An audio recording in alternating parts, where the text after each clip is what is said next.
আজকে শেয়ার হয়ে যাক আপনাদের সাথে উত্তরবঙ্গের বিখ্যাত খাবার আলুর ঘাটি। তো এই আলুর ঘাটিটা কিন্তু ওই অঞ্চলের একটা বিখ্যাত খাবার। তা আমি আজকে সেই রান্নাটা আপনাদের সাথে শেয়ার করবো। আসসালামু আলাইকুম ইব্রাহিম, কেমন আছেন সবাই? আশা করি সবাই অনেক বেশি ভালো আছেন। তো আলুর ঘাটিটা রান্না করার জন্য এখানে আমি আলু নিয়েছি, লাল আলু যেটা একটু মাঝারি সাইজের আলুটা নিয়েছি। এটা চাইলে ছোটো বড়ো সব ধরনের আলু দিয়ে করা যায়। তো আমি এটা সিদ্ধ করে পানিটা একদম শুকিয়ে নিয়েছি। আর এখন এই আলু ঘাটিটা রান্না করার জন্য আমি 4টে ডিম নিয়েছি। তো আপনারা যখন রান্না করবেন মানুষ অনুযায়ী আর কি ডিম ভেজে নেবেন, অথবা এটা মাছ দিয়েও খাওয়া যায়। উত্তরবঙ্গে বিশেষ করে এটা মাছ দিয়ে বেশি খাওয়া হয়। আর ওই অঞ্চলের এই বিখ্যাত খাবারটা ওনাদের খুবই ফেভারিট একটা খাবার। তো আমি ডিম ভাজার পর যে আলুটা সিদ্ধ করে রেখেছিলাম এটার পানি একদম আমি শুকিয়ে নিয়েছিলাম।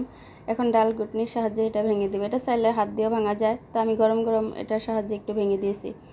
তো এখন আমি গরম পানি দিয়ে দিলাম আলুর সাথে পরিমাণ মতো। চাইলে ঠান্ডা পানিও দেওয়া যায়, তবে আমি সবসময় গরম পানিটাই ব্যবহার করার চেষ্টা করি রান্নার মধ্যে।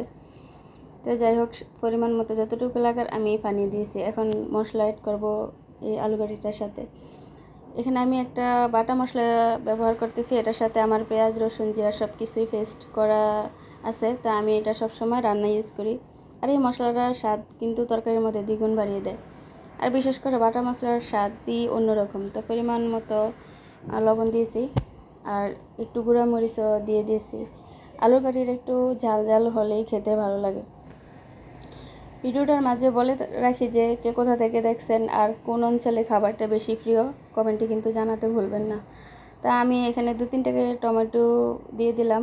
এখানে আমি মিষ্টি টমেটোটা দিয়েছি, আপনারা চাইলে টক মিষ্টি দুইটাই দিতে পারেন। তো এটা কিছুক্ষণ ফোটার পর আলুটা যখন একটু ঘনত্ব হয়ে আসছে তখন আমি ডিমটা অ্যাড করে দেব। এটা কিন্তু মাছ দিয়ে বেশি খাওয়া হয়, বিশেষ করে উত্তরবঙ্গে এটা মাছ দিয়ে খাওয়া হয়। তো আমি আজকে ডিম দিয়ে রান্না করতেছি, কারণ ডিম দিয়েও খেতে খারাপ হয় না। তো আমি শেষে দিয়ে দিব ফোড়ন। এখানে আমি পেঁয়াজ আর রসুন একসাথে আগে থেকে ভেজে নিয়েছি। পেঁয়াজের তুলনায় রসুনটা একটু কম দেওয়ার চেষ্টা করবেন, তাহলে একটু ভালো লাগবে পেঁয়াজের ফ্লেভারটাতে, যেহেতু এটা বেরেস্তা টাইপের হয়ে গেছে পেঁয়াজটা। তো রান্নাটা প্রায় শেষের দিকে, এখন দিয়ে দেব ধনিয়া পাতা আর কিছু কাঁচামরিচ। শেষের এই ফ্লেভারটাই খেতে আলু ঘাটিটা খুব ভালো লাগে। তো ভিডিওটা কে কোথা থেকে দেখছেন একটা লাইক কমেন্ট শেয়ার করতে কিন্তু ভুলবেন না। প্রতিনিয়ত নতুন নতুন রান্না পেজটার সাথে আপনারা অ্যাড থাকবেন।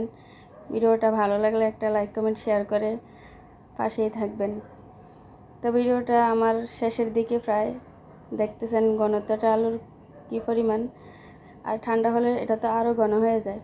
চাইলে এই আলুর ঘাটিটা ভাত রুটি সব কিছুর সাথে খাওয়া যায়,